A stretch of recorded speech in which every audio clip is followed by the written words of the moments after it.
আমার নাম সন্দীপ মুখার্জি। 15 বছর পরে আবার আমি গ্রামে যাচ্ছি। 15 বছর আগে আমেরিকায় পড়াশোনা করতে গিয়েছিলাম।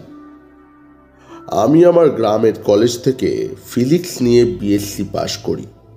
ফার্স্ট ক্লাস পেয়েছিলাম, কিন্তু নম্বর ছিল নিচের দিকে। তাই কলকাতা বিশ্ববিদ্যালয়ে ভর্তি হতে হার পারলাম না। অন্য ইউনিভার্সিটিতে চান্স পেতাম। যাদবপুর তো বেশ খাতির করেই নিতে চেয়েছিল, কিন্তু মনটা খুব ভেঙে গিয়েছিল। ঠিক করেছিলাম যদি পড়তেই হয় কোনো ভারতীয় বিশ্ববিদ্যালয়ে আর পড়ব না।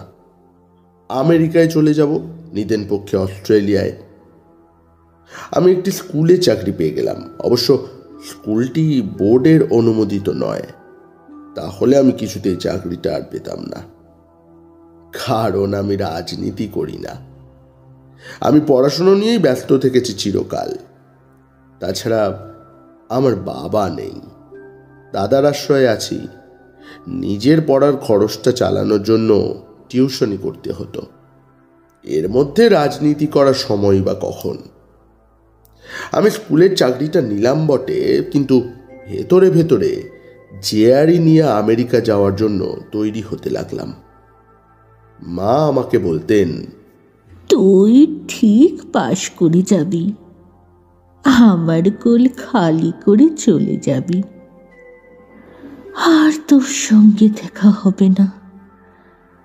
তবে তুই যেখানেই থাকিস না কেন, তোকে আমি আশীর্বাদ করছি, তোর ভালো হবে। তুই কত কষ্ট করে লেখাপড়া শিখেছিস। তোর বাবা যখন মারা যায় তুই তখন ক্লাস 7-এ পড়িস। তোর দাদা সবে বিএ পাশ করেছে, তারপর কত কষ্ট করে তোকে পড়তে হয়েছে।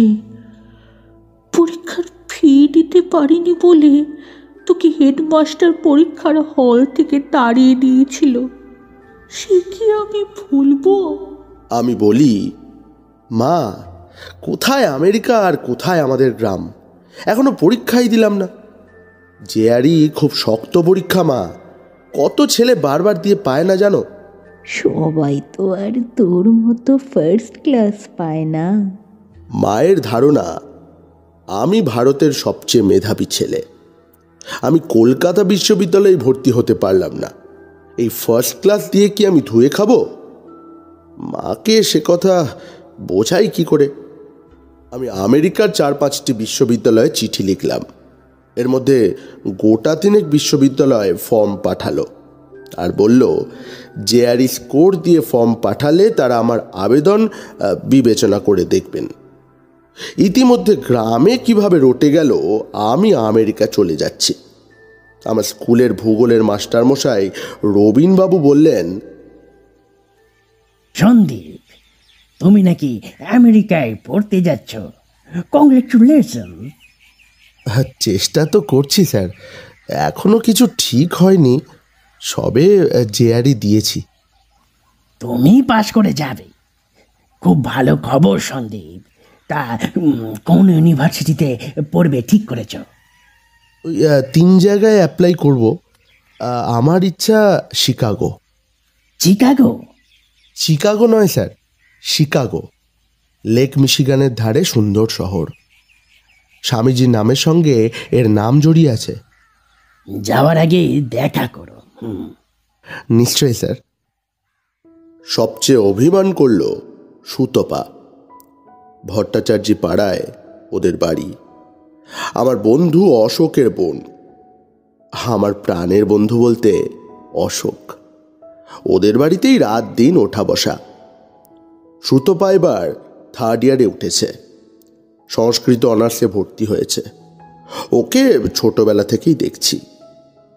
আমার পরীক্ষা দেওয়ার ব্যাপারটা বিশ্রীভাবে রটে গেল, কিভাবে জানি না।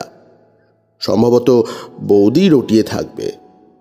গ্রামের মধ্যে কারো কোনো কথা গোপন থাকে না। আমি কিন্তু অশোককেও বলিনি, সুতপাকেও নয়, যদিও সুতপাকে আমার মনের সব কথাই বলতাম। সুতপা কি শুধুই আমার বন্ধু? না, সেই অর্থে নয়। তার সঙ্গে আমার দেখা এবং কথাবার্তা হতো নানা ফাঁক ফোকরে, কোনো নির্দিষ্ট সময় মেনে নয় অবশ্য।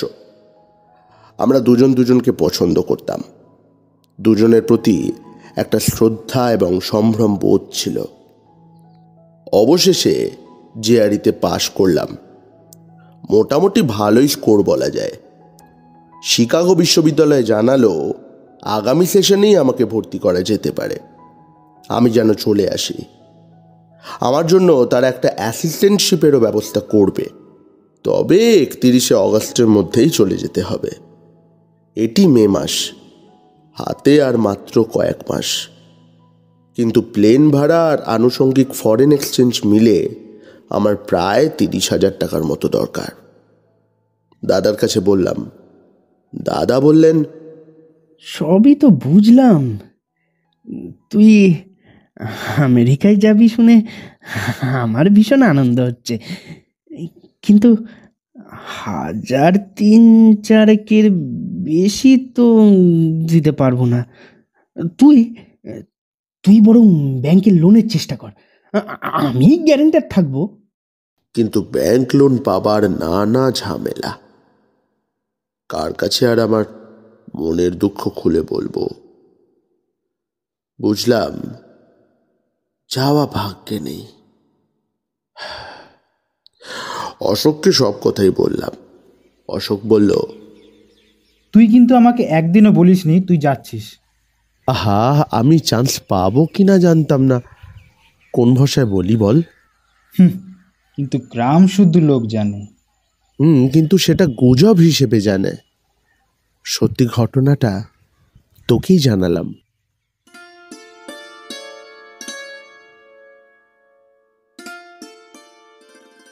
সুতপার সঙ্গেও দেখা হলো, আজ বেশ গম্ভীর।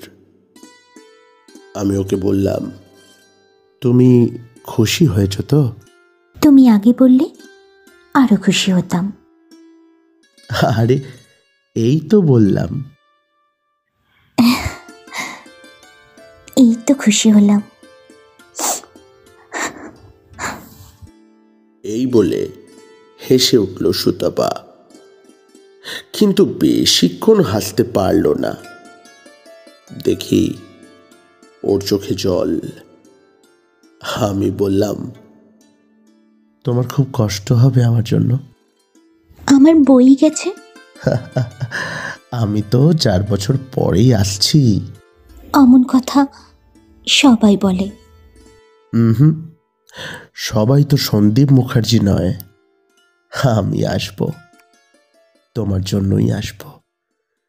এই কথা শোনার পর সুতপা আর সেখানে দাঁড়ালো না, ছুটে চলে গেল। সন্ধ্যা হয়ে আসছিল, শাক বাজার শব্দ ভেসে আসছে, ঝিঁঝি পোকারা ডাকতে শুরু করেছে। আকাশের পশ্চিম কোণ থেকে সোনালি রেখাটুকু মুছে গিয়ে ধীরে ধীরে কালো ড্রপলিন টেনে দিল কে যেন। আমি এ কথা কেন বলেছিলাম আজও জানি না। আমার 23 বছর বয়স তখন। হঠাৎ সেই মুহূর্তে যেন মনে হয়েছিল বিরাট একটা কিছু আমি ছেড়ে দিয়ে চলে যাচ্ছি যেন, অথবা অথবা আমি ডুবে যাচ্ছি, কিন্তু কাউকে আঁকড়ে ধরে বাঁচতে ইচ্ছে করছে সেই মুহূর্তে।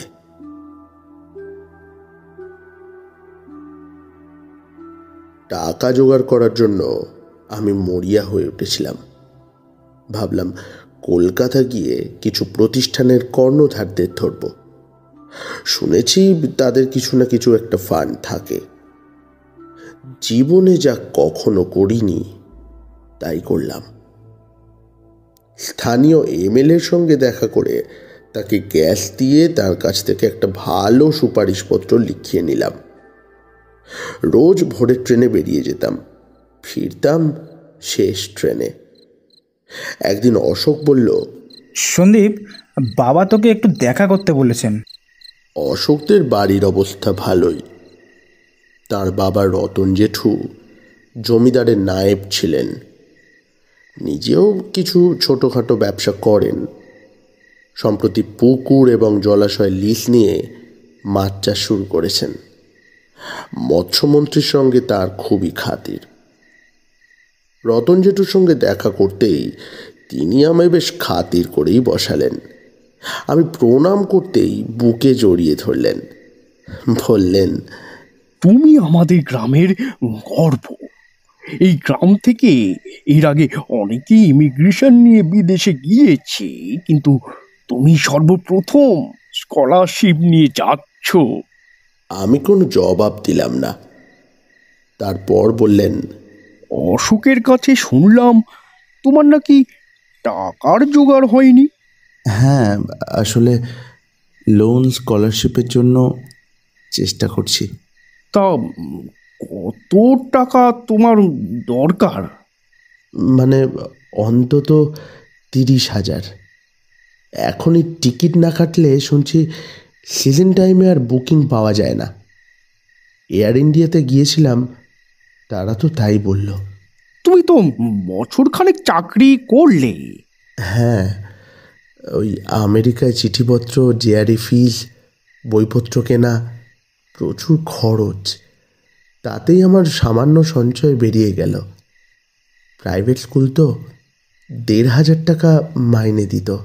তোমাকে একটা কথা বলি সন্দীপ, কথাটা অন্যভাবে নিও না।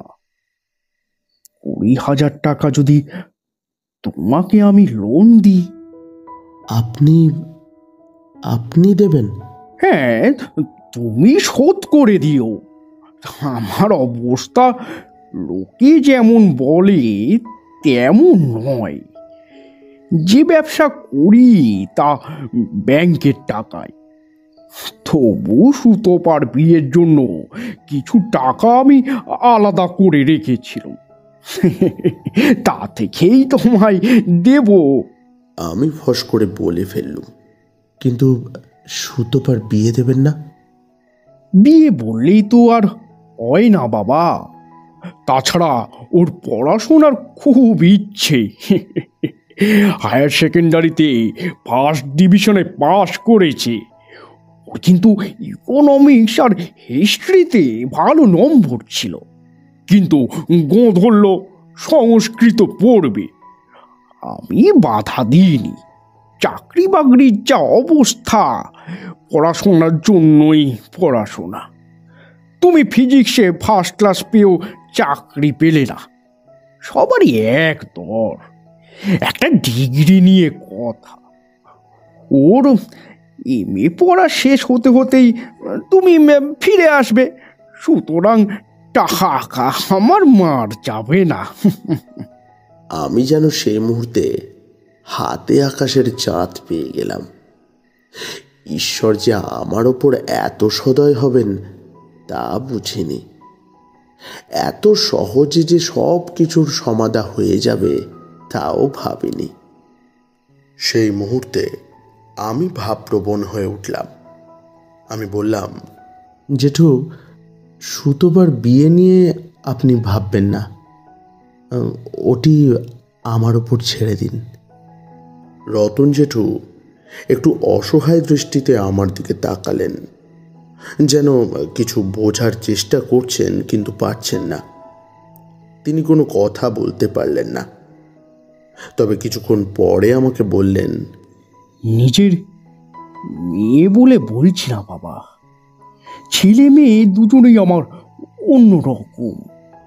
অশোক অবশ্য লেখাপড়ায় এত ভালো নয়, ওকে ব্যবসায় ঢুকিয়ে দিয়েছি। কিন্তু আজকালকার ব্যবসা প্রতি পদে ঘুষ না খাওয়ালে চলে না।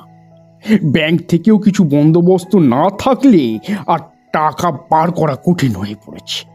সৎ অফিসার হাতে গোনা যায়। সব পার্টির ফান্ডে চাঁদা, মাস্তানদের মাসোহারা, পুলিশের নিত্য প্রণামী সবাইকে সন্তুষ্ট করে এই কম্পিটিশনের বাজারে অশোকের মতো সরল ছেলে কিভাবে টিকবে জানি না। তবু সে তো ব্যবসায় এসেছে, কিন্তু সুতোপার মধ্যে ও সব নেই। সে পড়াশোনা, সাহিত্য, শিল্প এই জগতেই বাস করছে। শুনলাম এর মধ্যেই সে নাকি কলেজ ম্যাগাজিনের এডিটর হয়েছে। ওর যা পছন্দ অপছন্দের ব্যাপার, ওর বর খোঁজাও মুশকিল হবে আমাদের। ওর মাকে তো জানো, একেবারে গ্রামের ঘুমটা দেওয়া বউ থেকে গেল এতখানি বয়সেও। সুতপাকে ওর মতোই চলতে দিন। আমার তো ওকে ভালোই লাগে, বেশ মার্জিত, রুচিবান। কিন্তু বাবা হয়ে একটা উদ্বেগ তো থেকেই যায়। আমার তো বয়স হয়েছে, চাকরি করলে কবে রিটায়ার করে বুড়িয়ে যেতাম। নেহাত ব্যবসার মধ্যে আছি বলেই। হঠাৎ কি মনে করে আমি বলে ফেললাম, আপনার যদি কোনো আপত্তি না থাকে তাহলে সুতপাকে আমার হাতেই তুলে দিতে পারেন। আমি তো ফিরে আসছি পিএইচডি করেই, তারপরেই ক্যালকাটা ইউনিভার্সিটিতেই আমি পড়াবো। ওদের দেখিয়ে দেব যারা আমায় ভর্তি করেনি তারাই আমার পায়ে ধরে ডেকে আনবে একদিন। আমি যা শিখব তা আমার দেশের ছেলে মেয়েদের কাছে উজাড় করে ঢেলে দেব। আমি বড়লোক হতে চাই না, সচ্ছলভাবে দিন কেটে গেলেই হলো। সেই সময় সুতপার মতো যদি কেউ আমার পাশে দাঁড়ায়। রতন জেঠু আর থাকতে পারলেন না, উঠে এসে আমায় বুকে জড়িয়ে ধরলেন, বললেন, সুতোপার কি সেই সৌভাগ্য হবে বাবা? যদি হয় তাহলে বুঝবো ওর পড়াশোনা সার্থক। আমরা সবাই তোমার পথ চেয়ে থাকবো। কথাটা ঝোঁকের মাথায় বলে আমি নিজেকে নিজে প্রবোধ দেওয়ার চেষ্টা করলাম। সুতপা খারাপ কিসে? দেখতে শুনতে মন্দ নয়, চালাক চতুর। ছোটবেলা থেকে ওকে জানি। এই রকম ঘরোয়া মেয়েকেই তো আমার জীবন সঙ্গিনী করা উচিত। সেদিনের ঘটনার পর সুতপার সঙ্গে আমার মেলামেশা সহজ হয়ে গেল। ওদের বাড়িতে আমার খাতিরও বেড়ে গেল। রতন জেঠু নিশ্চয়ই বাড়িতে ছেলে মেয়েদের জানিয়েছেন আমাদের আলোচনা। সুতপা যে খুশি তার মুখ দেখলেই বুঝতে পারি। আগে সে আমার সঙ্গে কথা বলার সময় যেমন শঙ্কিত ছিল, এখন সে অকুতভয়, অনেক বেশি ফ্রি। শুধু তাই নয়, আমেরিকা যাওয়ার দিন 15 আগে কেনাকাটা করার জন্য কলকাতায় যাওয়ার দরকার ছিল। কথা ছিল অশোক, সুতপা এবং আমি তিনজনেই যাব। ওই দিন অশোক আমাদের রেস্টুরেন্টে খাওয়াবে। আমি আসলে কখনো কলকাতায় কোনো বড় রেস্তোরাঁয় খাইনি, কিন্তু যাবার দিন অশোকের ব্যবসার কাজ পড়ে গেল। অগত্যা আমি আর সুতপাই গেলাম। যাবার সময় আমি আঙুলের একটি সোনার আংটি খুলে সুতপাকে পরিয়ে দিলাম। পোখরাজের আংটি, বৈদের সময় পেয়েছিলাম। একজন জ্যোতিষী বলেছিলেন, আসল সাদা পোখরাজ, এটি ধারণ করে থাকুন, আপনার বাধা বিঘ্ন কেটে যাবে। আংটিটি পরেছিলাম ততদিন। সুতপা বললে, শকুন্তলাকেও এমন আংটি দিয়েছিল দুষ্মন্ত। ভাগ্যিস দিয়েছিল। শোনো সুতপা, ধরে নাও আজ আমাদের বিয়ে হয়ে গেল। সাক্ষী থাকলো আকাশ ভরা সাদা তুলোর মতো মেঘেরা, গাছের এই পাখিরা, আর এই সবুজ ঘাস, নরম গালচের মতো সবুজ ঘাস।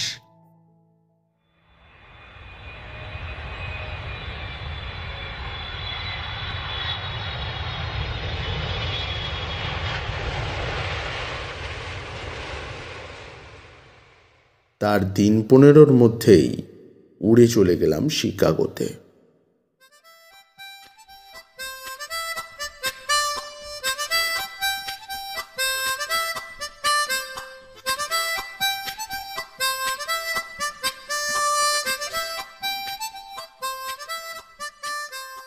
অবশ্য শহরটি ততটা রোম্যান্টিক নয়।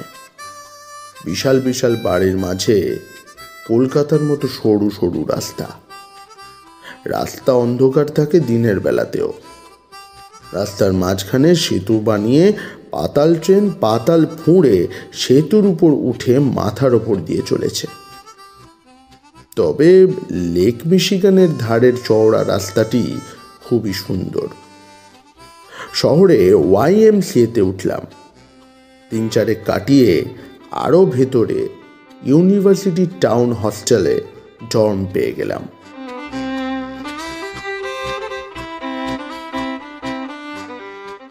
বিশ্ববিদ্যালয় তো নয়, যেন মহাসম্মেলন। দেশ বিদেশের ছেলেমেয়েরা আসছে। ভোর 6টা থেকে ক্যাম্পাসে ক্লাস শুরু হচ্ছে, চলছে রাত 9টা পর্যন্ত। সারা রাত ধরে লাইব্রেরি খোলা। কোথাও সিনেমা দেখা হচ্ছে, কোথাও নাটক হচ্ছে। ক্যান্টিন গম গম করছে হাজার খানেক ছেলে মেয়ের ভিড়ে। বুক স্টোর মানে এলাহি বইয়ের দোকান। লাঞ্চের সময় রোদ্দুরে জোড়ায় জোড়ায় ছেলেমেয়েরা বসে আছে। কে কাকে জড়িয়ে ধরে আছে তাতে কারো কোনো মাথা ব্যথা নেই। কোথাও অর্কেস্ট্রা বাজাচ্ছে ছেলেমেয়েরা, তো কোথাও গিটার নিয়ে গাইছে কেউ ভক্তিবাদী সঙ্গীত, কেউ বক্তৃতার মুণ্ডুপাত করছে মার্কিন প্রেসিডেন্টের। ধনতন্ত্রের পতন যে আসন্ন এবং চীন মুক্তি আনবে শোষিত মানুষের দুনিয়ায়, এই নিয়ে চলছে ঝাঁঝালো বক্তৃতা। কেউ বসে নেই, নিষ্ক্রিয় হয়ে নেই। হতাশায় ভুগে ভাগ্যকে অভিসম্পাত দিচ্ছে না কেউ। একটা প্রচণ্ড জীবন স্রোতের মধ্যে আমি দুদিনেই তলিয়ে গেলাম। বুঁদ হয়ে গেলাম যৌবনের নেশায়। কিছুদিনের মধ্যেই অধ্যাপকদের দৃষ্টি আকর্ষণ করলাম। তাঁরা বললেন, মুখার্জি, তোমার ওপর আমরা খুব ভরসা করছি। তোমাকে আমরা বিশ্বের সেরা পরমাণু বিজ্ঞানীদের একজন করে তুলব। তুমি পরিশ্রম করো, কঠোর পরিশ্রমের কোনো বিকল্প নেই।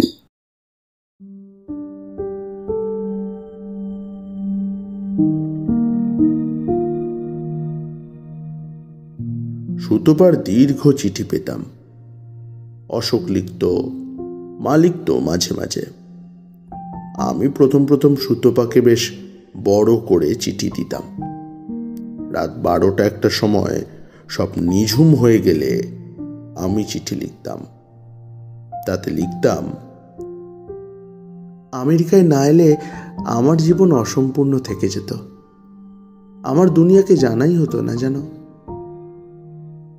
সুতোপা শুধু লিখত, আমি আমেরিকাকে জানি না, আমি আমি শুধু তোমাকে জানি।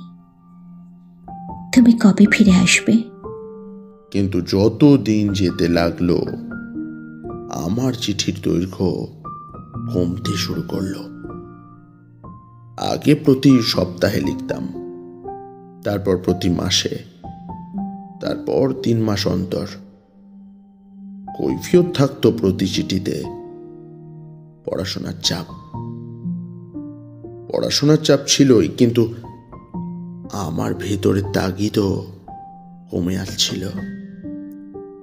সত্যি কথা বলতে কি, আমেরিকার এই বিরাট ঐশ্বর্য একটা বিরাট অজগরের মতো আমাকে ধীরে ধীরে গ্রাস করছিল। আমি আমার গ্রামের জীবন ভুলতে চাইছিলাম। আমার খোলস থেকে ধীরে ধীরে একটা নতুন মানুষের জন্ম হলো। জেনিফার নামে একটি আমেরিকান মেয়েকে বিয়ে করলাম। জেনিফারের সঙ্গে বিয়ে হওয়ার পর সুতোপাকে চিঠি লেখা বন্ধ করে দিলাম। আমার টেবিলে ইন্ডিয়া থেকে প্রচুর চিঠি এসে জমতো, আমি খুলতামই না, একমাত্র মায়ের চিঠি ছাড়া। মা লিখত, কবে আসছিস, তোর আশায় পথ চেয়ে বসে আছি। PhD পেয়ে গেলাম। সঙ্গে সঙ্গে চাকরির অফার এলো বিভিন্ন জায়গা থেকে। জেনিফারকে বলেছিলাম আমি একবার দেশে যাব, মাকে শেষবারের মতো দেখে আসব। সে সময় গিয়ে রতন জ্যাঠার টাকাটা ফেরত দিয়ে জানিয়ে দেব আমি বিবাহিত। তারা যেন আর আমার প্রত্যাশায় বসে না থাকেন। কিন্তু তার আর দরকার হলো না। দাদার চিঠি এলো। মা মা মারা গেছে।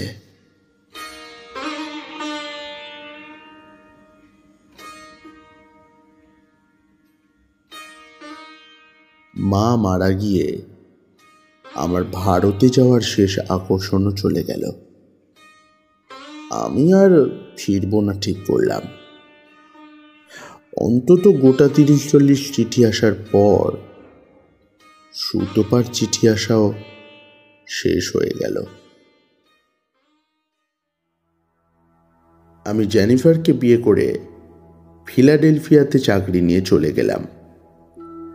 আমেরিকায় বছর 10 চাকরি করে আমি আর জেনিফার জার্মানিতে একটি চাকরি নিয়ে 2 বছর থাকলাম। তারপর আবার আমেরিকায় ফিরলাম। এবার হনলুলুতে একটা ভালো চাকরি পেলাম দুজনেই।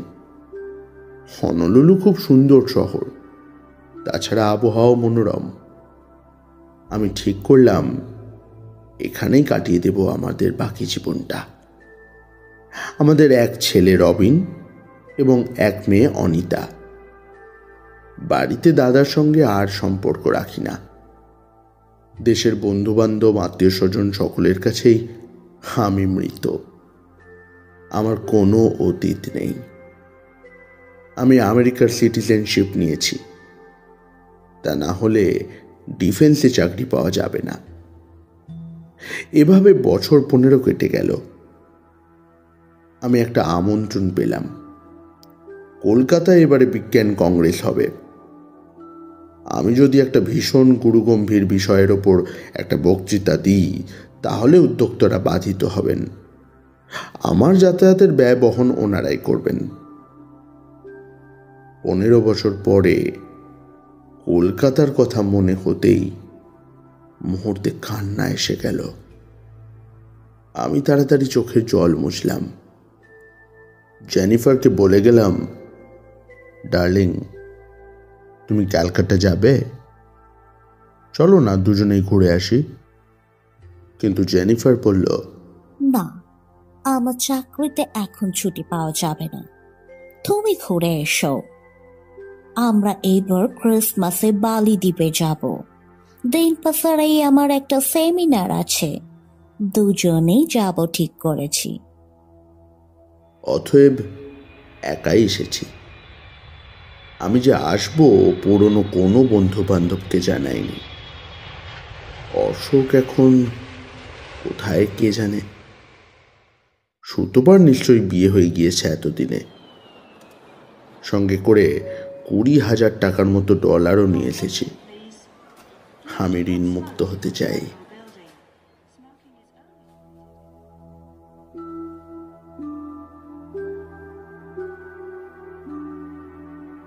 এতক্ষণ যা লিখলাম সেটা আমার গল্পের ভূমিকা বলতে পারেন। আমার আসল গল্প এইবার শুরু হচ্ছে। অবশ্য আসল গল্পটা খুব ছোট্ট, তাই বড় মুখবন্ধের দরকার হলো। কলকাতায় বিজ্ঞান কংগ্রেসে আমার পরিচয় ছিল প্রফেসর এস মুখার্জি। আমি এখন খাঁটি আমেরিকান। আমার চেহারার মধ্যে বিরাট পরিবর্তন হয়েছে। আমি ফ্রেঞ্চ কাট দাড়ি রেখেছি, বিরাট চুলপি, মাথার লম্বা চুল। আমি বাংলা কথা বলি না, ইংরেজি বলি ইয়াংকি উচ্চারণে।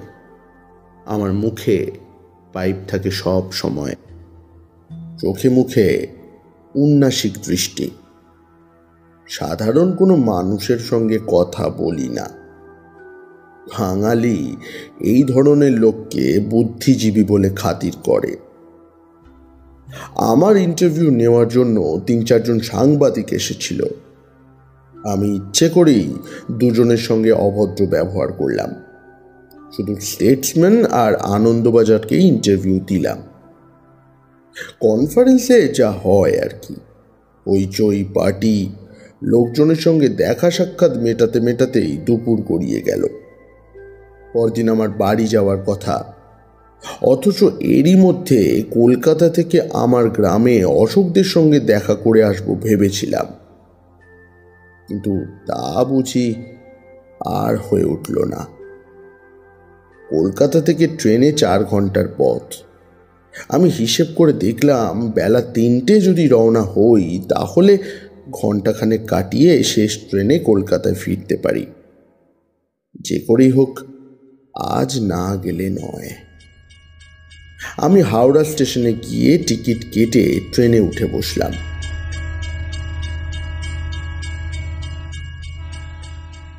কিন্তু গত 15 বছরে আমার দেশে যে এত পরিবর্তন এসেছে তা বুঝতে পারিনি। ট্রামে, বাসে, ট্রেনে আরও ভিড় বেড়েছে। তার উপরে ঘন্টাখানেক ট্রেন চলার পর হঠাৎ দাঁড়িয়ে গেল। শুনলাম রেল লাইন অবরোধ হয়েছে কি একটা দাবি নিয়ে। মনে মনে প্রমাদ গুনলাম। 5 ঘন্টা পরে ট্রেন অবরোধ মুক্ত হলো, আবার চলতে শুরু করলো। আমার গ্রামের স্টেশনে এসে যখন ট্রেন পৌঁছলো তখন রাত 11টা। ট্রেন আর মাত্র 3টে স্টেশন যাবে। কামরা ফাঁকা। স্টেশনে নেমে দেখলাম ঘুটঘুটি অন্ধকার। এই গ্রামে আমি থাকতেই বিদ্যুৎ এসেছিল। শুনলাম এখন কদাচিৎ বিদ্যুৎ থাকে। স্টেশনটিরও অনেক পরিবর্তন হয়েছে। দুদিকে প্ল্যাটফর্ম হয়েছে। প্ল্যাটফর্মের ওপর বেআইনি অনেক দোকান ঝুপড়ি চোখে পড়ল। আমাদের বাড়ি স্টেশনের বাঁ দিকে। মায়ের মৃত্যুর পর দাদার সঙ্গেও 10 বছর ধরে কোনো যোগাযোগ নেই। দাদা এখন গ্রামে থাকেন কিনা তাও জানি না। তবে অশোক নিশ্চয়ই গ্রামেই আছে। বছর 5 আগে নিউ ইয়র্কে আমাদের পাশের গ্রামের একটি ছেলে আমেরিকা এসেছিল। সে আমাদের পরিবারের সকলকেই চেনে, অশোকদেরও চেনে।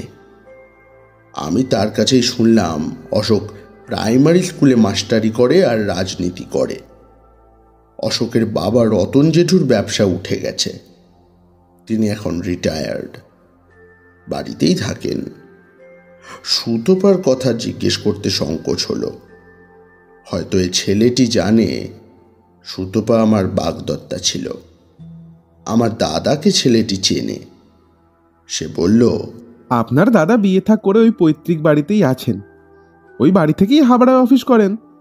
দাদা পাশের গ্রামে বিয়ে করেছেন, একটি বাচ্চাও আছে। ওই বছর 6 বয়স হবে, সবে মাত্র স্কুলে ভর্তি হয়েছে আর কি। আমি ছেলেটিকে বললাম, দাদা আমার কথা কিছু বলে টলে? সে বলল, আমি আমেরিকা যাচ্ছি শুনে আপনার দাদা বলল আমেরিকায় আমার ভাই থাকে, কিন্তু তার ঠিকানা জানি না। সে আমাদের চিঠিপত্রও তেমন লেখে না। আপনার দাদার বাড়িতে আপনার কলেজ জীবনের একটা ছবি দেওয়ালে এখনো টাঙানো আছে। আমার মনে পড়ে গেল যখন বিএসসি পরীক্ষা দিই তখন একটা ফটো তুলেছিলাম। সেটি আমি বাঁধিয়ে দেওয়ালে টাঙিয়ে রেখেছিলাম। দাদা নিশ্চয়ই আছে। আমি ভেবেছিলাম দাদাকে হঠাৎ গিয়ে চমকে দেব। সঙ্গে দাদা, বৌদি আর ভাইপোর জন্য কিছু টুকটাক জিনিসও এনেছিলাম। তবে আমার দেশে যাওয়ার একমাত্র উদ্দেশ্য ছিল রতন জেঠুকে 20,000 টাকা ফেরত দেওয়া। 15 বছর পরে সুদে আসলে ওই টাকাটা নিশ্চয়ই 3 গুণ হয়েছে। আমি 50,000 টাকা সঙ্গে করে এনেছিলাম। 50,000 টাকা পেলে বৃদ্ধ নিশ্চয়ই আমাকে ক্ষমা করে দেবেন। স্টেশনে কামরা থেকে কাউকেই নামতে দেখলাম না। অন্য কামরায় অবশ্য লোকজন কিছু নেমেছিল, কিন্তু তারা কোথায় মিলিয়ে গেল। ঘুটঘুটে অন্ধকারে কোনো টিকিট কালেক্টরও আসেনি। ট্রেন ছেড়ে চলে গেল। আমি একা একা রিক্সা স্ট্যান্ডের দিকে হাঁটতে শুরু করলাম। স্ট্যান্ডে কোনো রিক্সা নেই। কি করব ভাবছি। হঠাৎ মাটি ফুঁড়ে একটা রিক্সা যেন উদয় হলো। কে যেন বলল, আরে চেনা চেনা মনে হচ্ছে, তুমি সন্দীপ না? তাকিয়ে দেখি রিক্সা চালক আমার দিকে তাকিয়ে আছে। মুখে খোঁচা খোঁচা কাঁচা পাকা দাড়ি, মাথায় ফেটি জড়ানো। কিন্তু গলার স্বর আর চোখের চাহনিতে চিনতে পারলাম কালিদাস। আমার সঙ্গে পাঠশালায় পড়তো। ক্লাস 5-এ উঠে পড়াশোনা ছেড়ে দেয়। বাড়ির অবস্থা ভালো ছিল না। সে সময় গ্রামে নতুন রিক্সা এসেছে। কালিদাস রিক্সা কিনে সেই বয়স থেকেই রিক্সা চালাচ্ছে। কিন্তু এ কি চেহারা হয়েছে তার! আমি বললাম, কালিদাস না? চিনেছিস তাহলে? কালিদাস এবার তুমি থেকে তুইতে নামলো। তোকে চিনবো না? তুই আমাদের গ্রামের গর্ব। কত বছর পরে এলি বলতো? হ্যাঁ, 15 বছর। ওরে বাস, তোর আশায় রোজ রাতে রিক্সা নিয়ে বসে থাকি। হ্যাঁ, বলিস কি? বিশ্বাস কর, কদিন ধরে এই মনে হচ্ছিল তুই আসবি। আজ শুনলাম ট্রেন অবরোধ হয়েছে দত্তপুকুরে। কোনো ট্রেন আর আসবে না আজ, তাই সব রিক্সাওয়ালাও চলে গিয়েছে। কিন্তু আমার বিশ্বাস ছিল তুই আজ আসবি। আচ্ছা, তুই কি করে জানলি যে আমি ইন্ডিয়াতে এসেছি? কাগজে দেখেছিস বোধ হয়। না না, ওসব কাগজ টাগজ আমি পড়ি না। সেসব তুই বুঝবি না। কেমন করে জানতে পারি সব? আগে জানতে পারতাম না, কিন্তু এখন পারি। এই যা তুই কোথায় যাবি তাও আমার জানা। আমি কৌতুক অনুভব করে বললাম, কোথায় যাব বলতো? আমি ভাবলাম কালিদাস বলবে, কেন তোর দাদার কাছে। কিন্তু না, ও তা বলল না। ও বলল, তুই যাবি রতন জেঠুর কাছে। এইবার আমার অবাক হবার পালা। আন্দাজে ঢিলটা বেশ শুনেছিস তো। নে চল, এখন একটু রতন জেঠুর বাড়ি নিয়ে চল। আমি রিকশায় উঠলাম। বললাম, বাইরেটা দেখছি একদম বদলে গেছে। আচ্ছা, ওই তো সামনে মোহিতদাদের বাড়ি না? মোহিতদা কি করছে এখন? মোহিতদা এখন কলেজে পড়ে। ওই সামনে বড় খোকাদের আম বাগান ছিল না? আরে এসব জমি কবে প্লট করে বিক্রি হয়ে গেছে। দেখছিস না কত বাড়ি হয়ে গিয়েছে। আরে বড় খোকা কলকাতায় থাকে। ওর ভাইকে চিনতিস? ছোট খোকা, সম্বরের বোনের সঙ্গে বিয়ে হয়েছে রে। দাদার সঙ্গে যে এভাবেই পথে দেখা হয়ে যাবে বুঝিনি। প্রদীপদা, ও প্রদীপদা, এই দেখো কে এসেছে। মানে আমার দাদা। আমি একটু রোমাঞ্চিত হলাম। আজ রাতটা রতন জেঠুদের কাছে কাটিয়ে কাল সকালেই দাদার কাছে যেতাম। দাদা এগিয়ে আসতেই দাদাকে দেখলাম। খালি গা, পরনের ধুতিটা মালকোচা বাঁধা, কোমরে গামছা জড়ানো। দাদা বলল, কিছু বলছো কালিদাস? ইনি কে? দাদা, আমি সন্দীপ। আমায় চিনতে পারছো না? সন্দীপ? তুই এই অসময়ে?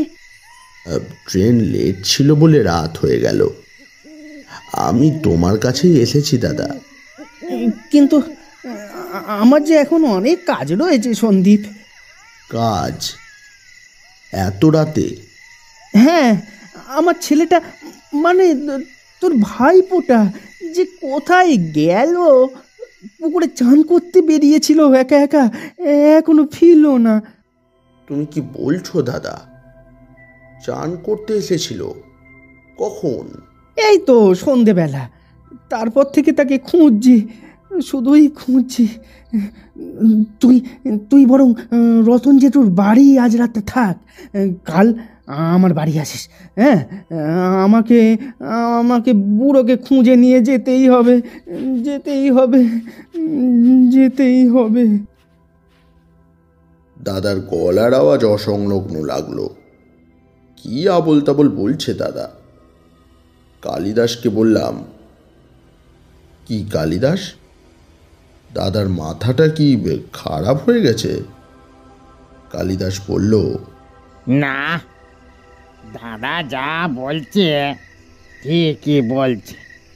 ওর একমাত্র ছেলে পুকুর ঘাটি এসে আর ফেরেনি।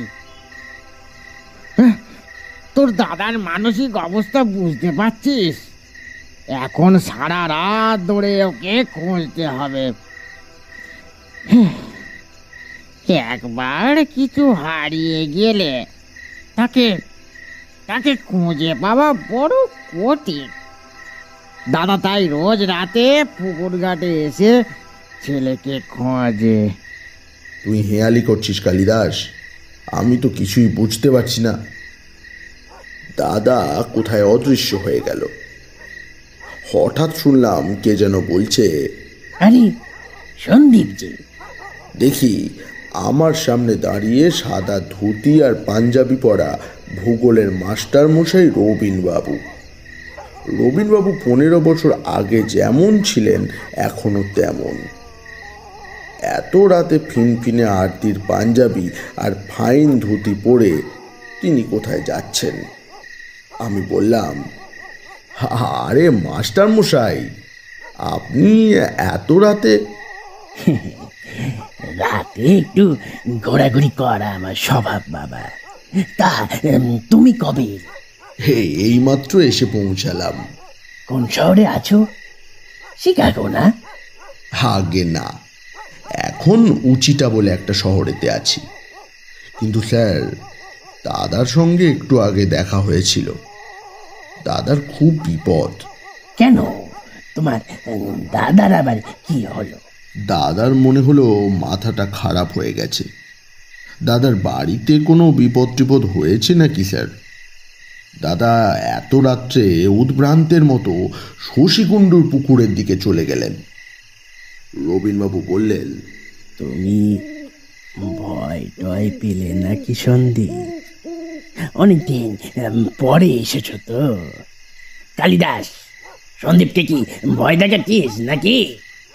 আজকাল শুনি তুই রাত্রির হলেই অনেক প্যাসেঞ্জারকে ভয় পাইয়ে দিচ্ছিস। হ্যাঁ? না স্যার, না। সন্দীপ তো আমার বন্ধু, একসঙ্গে বিষ্টু মাস্টারের পাঠশালায় পড়তাম। ওকে ভয় পাইয়ে দেবো কেন? তবে রতন জেঠুর বাড়ি ওকে নিয়ে যাচ্ছি। আমাকে রতন জেঠু বলে রেখেছেন, যদি সন্দীপ কখনো আসে আমার বাড়িতে নিয়ে আসবি। স্যার, আপনি এত রাত্রে ধুতি পাঞ্জাবি পরে কোথায় বেরিয়েছেন? আমি হাঁটতে বেরিয়েছি। এই সময়টা একটু হাঁটি, রাস্তায় লোকজন থাকে না। আরো মজা, আমি হাঁটি জানাজানি হয়ে যাওয়ায় এই বাড়ি থেকে কেউই বার হয় না। কেন বেরোয় না কেন? আপনি থাকেন তো কি হয়েছে তাতে? দেখো বাপু, আমার হাঁটা চলাই লোকের পছন্দ নয়। তারপর আমি যে ওই তেঁতুল গাছে গিয়ে একটু বসি, সেটাও লোকে পছন্দ করে না।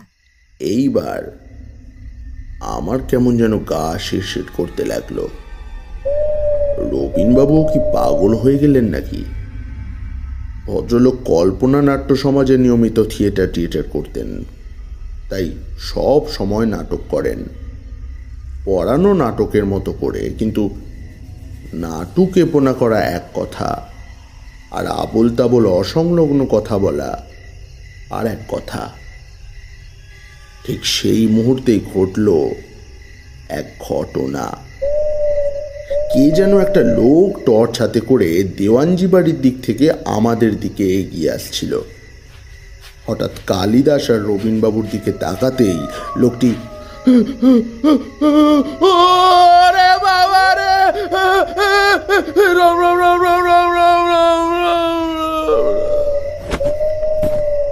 বলে অজ্ঞান হয়ে গেল। একেবারে শটান রাস্তার ওপর পড়ে গেল। লোকটি গোঁ গোঁ করতে লাগলো। কালিদাস বলল,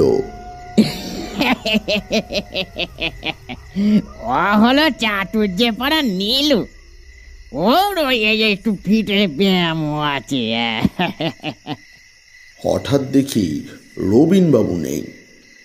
আমি বললাম, রবিনবাবু কোথায়? কালিদাস আমার কথার উত্তর না দিয়ে রিক্সা চালিয়ে দিল।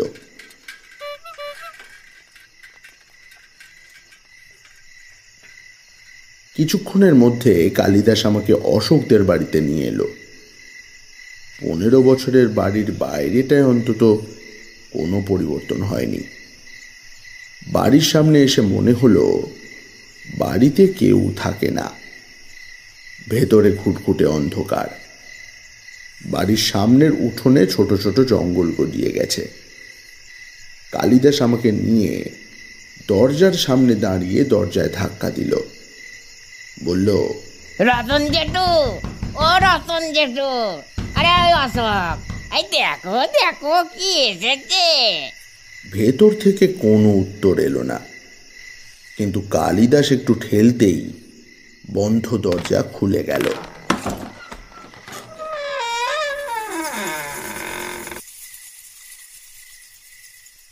দরজা খুলে ভেতরে যেতেই দেখি সামনে রতন জ্যাঠা। 15 বছরে একদম পাল্টাননি। পরনে ধুতি, গায়ে উত্তরীয় জড়ানো। আমাকে দেখেই বললেন, এই যে তুমি এসে গেছো বাবা সন্দীপ। আমি আমি তোমার জন্য খুব চিন্তায় ছিলাম। বিয়ের লগ্ন চলে যাচ্ছে। অশোক, অশোক, সুতোবার বর এসে গেছে, দেখবি আয়, দেখবি আয়। আমি অবাক হয়ে গেলাম। মেয়েকে নিয়ে বোধহয় খুব উদ্বিগ্ন ভদ্রলোক। সুতোপার তাহলে এখনো বিয়ে হয়নি। এখন তাহলে তার বয়স 36 হবে। কিন্তু আমাকে বলতেই হবে আমি বিবাহিত। কিন্তু সুতোপার সঙ্গে আমাকে যদি জোর করে বিয়ে দিয়ে দেন, না না না না, আমাকে বলতেই হবে আমি বিবাহিত। টাকার বান্ডিলটা ওর হাতে দিতেই হবে। আমি বললাম, জ্যাঠামশাই একটু শুনুন আমার কথা। জ্যাঠামশাই। এমন সময় কোথা থেকে এক গাদা লোক এসে আমায় ধরল। কেউ বলল,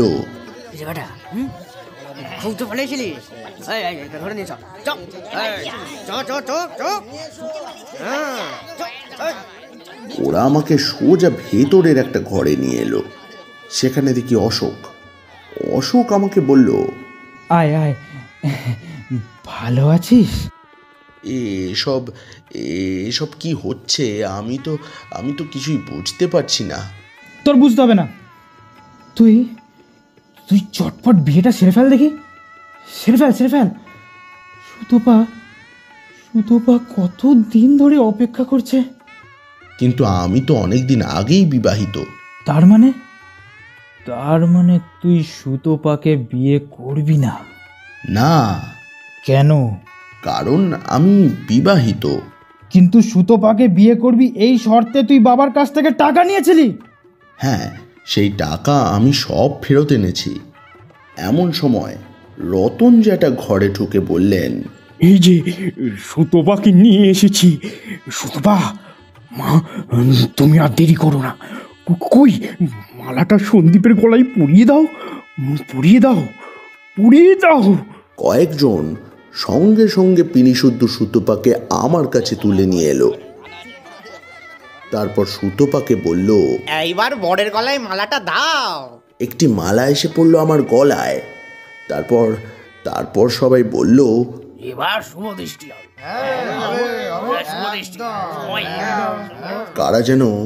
কারা যেন চাদর মেলে ধরলো আমার মাথার ওপর। তারপর আমি তাকালাম সুতোপার মুখের দিকে। তাকিয়ে দেখি একটা কঙ্কাল জ্বলন্ত দৃষ্টিতে আমার দিকে তাকিয়ে। আমি চোখ বুঝলাম। আর আমার কিছু মনে নেই।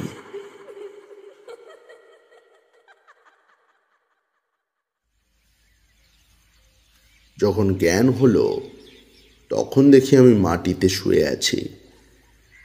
চঞ্চনের রোদ উঠেছে। আমাকে ঘিরে একদল কৌতূহলী জনতা। চোখ মেলতে দেখে অনেকে বলে উঠল, বেঁচে আছে, বেঁচে আছে। এই তাড়াতাড়ি গিয়ে ফণি ডাক্তারকে ডেকে আন রে। এই জানা রে। এই আমি বললাম, আমি কোথায়? একজন বলল, আপনি এখানে ভট্টাচার্য পাড়ায় রতন ভট্টাচার্য বাড়ির সামনে পড়েছিলেন। আমরা ভাবলাম তো মার্ডার। হ্যাঁ সেটাই তো। কারণ আমাদের গ্রামে প্রায় মার্ডার হচ্ছে। কিন্তু আপনি কে বলুন তো? চেনা চেনা মনে হচ্ছে তো। এমন সময় ফণি ডাক্তার এলেন। ডাক্তার জেঠুকে দেখেই আমি চিনতে পারলাম। তিনিও আমায় দেখে চিনতে পেরে বললেন, আরে সন্দীপ না? তুমি আমেরিকা থেকে কবে ফিরলে? আর এখানেই বা কি করে এলে? ডাক্তার জেঠু, কাল রাত্রে আমায় রিক্সাওয়ালা কালিদাস এখানে নিয়ে এসেছিল। আমি রতন জেঠুর কাছে এসেছিলাম, কিন্তু আমায় দেখে এরা এমন অস্বাভাবিক আচরণ শুরু করে দিলেন যে। তুমি কাদের কথা বলছো সন্দীপ? রতন জেঠু, অশোক, সুতপা, এদের কথা। আমার মুখে ওদের নাম শুনে গুঞ্জন উঠল। ওরা আমায় পুরো ঘটনাটা বলতে বলল। আমি সব খুলে বললাম। ডাক্তারবাবু সব শুনে বললেন, তুমি খুব বাঁচান বেঁচে গেছো সন্দীপ। তুমি যাদের দেখেছো তারা কেউ আর জীবিত নেই। এমনকি তোমার দাদাও আর বেঁচে নেই। সেই 78 সালের বন্যায় যমুনা নদীর জল ছাপিয়ে সব পাড়া ডুবিয়ে দেয়। সেই সময় গ্রামের 100 লোক মারা যায়। রতন ভট্টাচার্যের এই বাড়ি জলের তলায় ছিল। আমরাও অনেক আগে নিরাপদ জায়গায় চলে গিয়েছিলাম বলে বেঁচে যাই। তোমার ভাইপো সে প্রথম জলে ভেসে যায়। প্রচন্ড বৃষ্টির মাঝে তোমার দাদা তার খোঁজ করতে চান। ওরা আর কেউ নেই। রতন ভট্টাচার্যের বাড়ি সেই থেকে চাবি দেওয়া পড়ে আছে। ওদের বংশে থাকার মধ্যে আছে রতনের এক ভাইপো, তারা কলকাতায় থাকে। একবার বোধে হয় এসেছিল।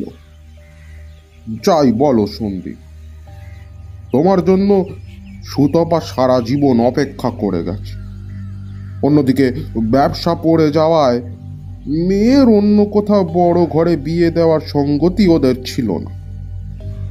রতন ভট্টাচার্য বিশ্বাস করতেন তুমি আসবে, ফিরে আসবে।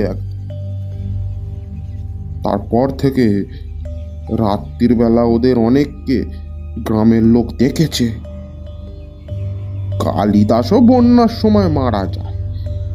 সেই থেকে কালিদাস স্টেশনে ওত পেতে থাকে রাত্রির যাত্রী আনার জন্য। এমন অবস্থায় গ্রামের সকলেই তাকে দেখেছে, দেখে ভয় পেয়েছে। সেজন্য গ্রামের লোকেরা রাত 10টার পর এখন আর একদমই বেরোয় না। এছাড়া খুন জখমও হচ্ছে এই সুযোগে।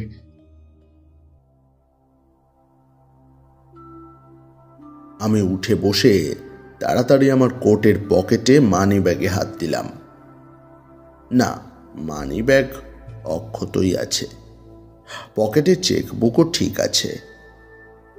আমি ধীরে ধীরে উঠলাম। পকেটে 50,000 টাকার চেক তীক্ষ্ণ কাঁটার মতো আমাকে বিঁধছে।